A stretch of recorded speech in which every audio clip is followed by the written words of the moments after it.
What's up, YouTube? I got a new book that I'm writing. I don't like to give the titles out, so because that it will lose its energy, a little more energy, just off of giving it a title. But I know I'm gonna have another one coming soon before the this fall equinox. It'll be here. It's already here. Just gotta put it on a medium, really.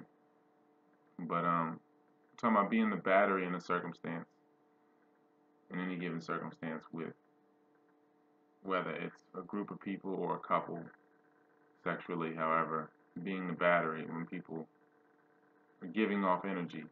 When people are being vented or being vents or being sinkholes, usually they're giving off they're being eaten away at by something, or something is absorbing their energy. They're giving their energy to an aspect of something.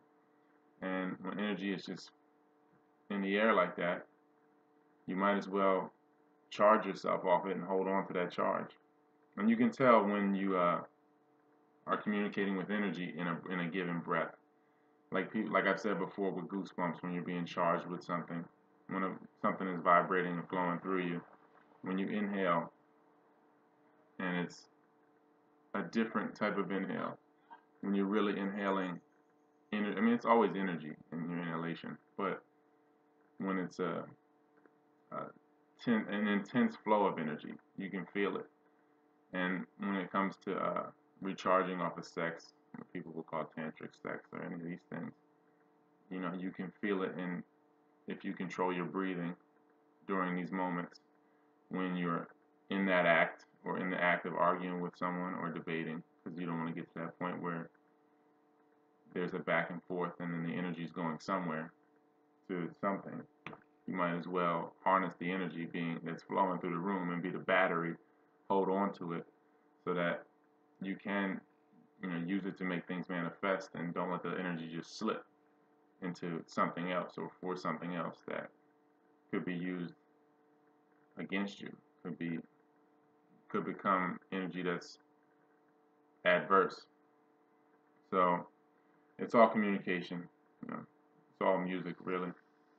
And you just want to, and it's really about just staying in tune, staying on tune, keeping the body in tune, and it's all really just communication with one another. And when someone hits a note for so long, it usually will burn out, and you have so much energy coming off of that note.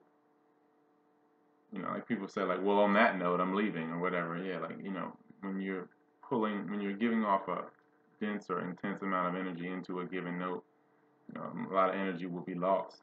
So it's just communication and knowing the communication. Everything is telling you something. Even if it's a rotted tomato, it's visually telling you something somehow. It's all vibration either way, but the senses just pick up the vibration. It's communication.